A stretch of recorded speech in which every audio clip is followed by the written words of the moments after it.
न्युजिल्यान्डमा आएको पनि 1 वर्ष भएछ। अब केही कुराहरू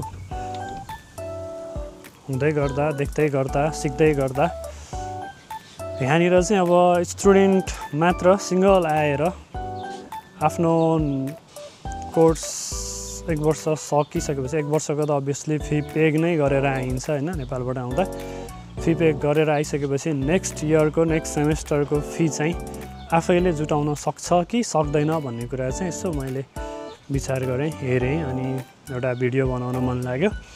अनि त्यही विषयमा चाहिँ एउटा भिडियो बनाऊँ भनेर यो भिडियो बनाउन लाग्यो। फर्स्टमा चाहिँ एक्सपेन्सेस चाहिँ के कस्तो हुन्छ भन्ने कुरा चाहिँ हामी हेरौँ। मैले चाहिँ अब एभरेजमा लिएको छु। एक्सपेन्सेस चाहिँ अब रेन्टमा हुने भयो। रेन्टमा चाहिँ सिङ्गल स्टुडेन्टको लागि 150 देखि 200 को अराउन्डमा हुन्छ नर्मल्ली। अनि ग्रोसरी चाहिँ अब 30 देखि 50 को अराउन्डमा हुन्छ। अब आफ्नो प्रिफरेन्स अनुसारले कसले कति खर्च गर्छ, के खान्छ भन्ने कुरामा पनि डिपेन्ड हुने भइहाल्यो हैन। अनि ट्राभल एक्सपेन्सेस चाहिँ अब मैले पाल्मस्टोन नर्थमा बसेको हुनाले चाहिँ पाल्मस्टोन नर्थको हिसाबमा हेर्दाखेरि चाहिँ यहाँ चाहिँ बस फ्री छ, पब्लिक बस चाहिँ फ्री छ। जति ट्राभल गरे पनि यहाँनिर अब इन्टरनेसनल स्टुडेन्ट कलेज युनिभर्सिटीमा आउँदाखेरि चाहिँ बी कार्ड अथवा युनिभर्सिटीको बी कार्ड अथवा कलेजहरूको चाहिँ आफ्नो स्टुडेन्ट कार्डबाट चाहिँ फ्रीमा ट्राभल गर्न मिल्छ। त्यसमा चाहिँ खर्च हुने भएन। अब नर्मली खर्च भनेको चाहिँ रेन्ट र ग्रोसरीमा देखियो। त्यो चाहिँ अब मैले एभरेजमा रेन्टमा 170 र ग्रोसरीमा 30 राखेँ। त्यसरी चाहिँ 200 खर्च देखियो र त्यसमा इयरली खर्च चाहिँ 9600 देखियो। त्यस पछाडि चाहिँ काम पाउने कुरामा चाहिँ अब काम पाउन गाह्रो त एकदमै गाह्रो छ। यदि अब आउने इयरदेखि चाहिँ वर्किङ आवर पनि बढाएर 25 आवर पर विक बनाउन लागिरहेको छ हैन। अब त्यो अनुसारले काम पाइहाल्यो, राम्रै ठाउँमा पायो भने पनि ठिकै छ। 24 घन्टा पर विकको हिसाबमा मैले चाहिँ हिसाब गरेँ।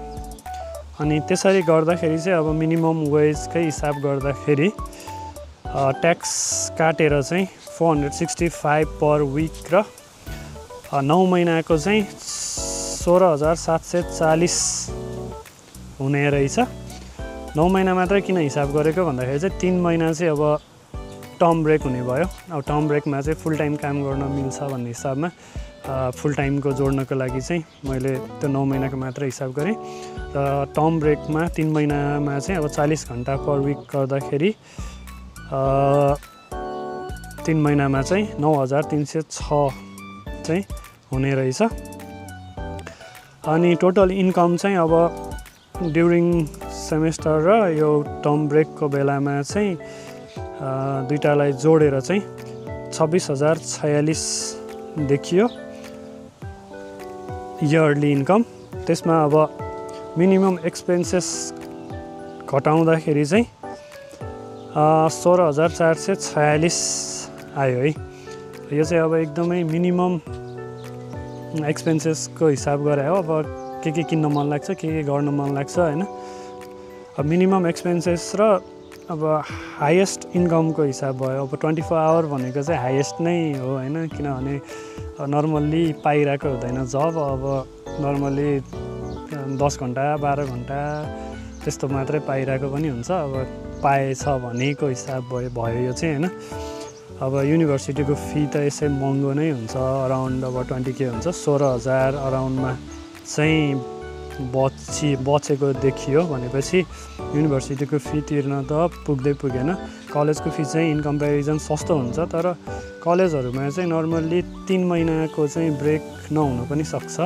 त्यसमा 1.5 महिना 2 महिना पनि हुन्छ। कतिको समर टर्म भनेर पनि हुन्छ, त्यो टाइममा अब काम गर्न मिलेन। त्यो हिसाबमा चाहिँ कन्क्लुजन चाहिँ मेरो के निस्क्यो त भन्दाखेरि न्युजिल्यान्डमा चाहिँ सिङ्गल स्टुडेन्टले चाहिँ फी जम्मा गर्न चाहिँ सक्दैन रहेछ। आएर काम गरेर फी जम्मा गर्नलाई चाहिँ एकदमै गाह्रो नै पर्ने देखेँ मैले। मेरो कन्क्लुजन चाहिँ यस्तो निस्क्यो। अब न्युजिल्यान्डमा हुनुहुन्छ, गर्नुभएको छ भने चाहिँ तपाईँहरूको पनि प्रतिक्रिया चाहिँ कमेन्टमा लेखिदिनु होला। Thank you for watching. Bye bye, see you.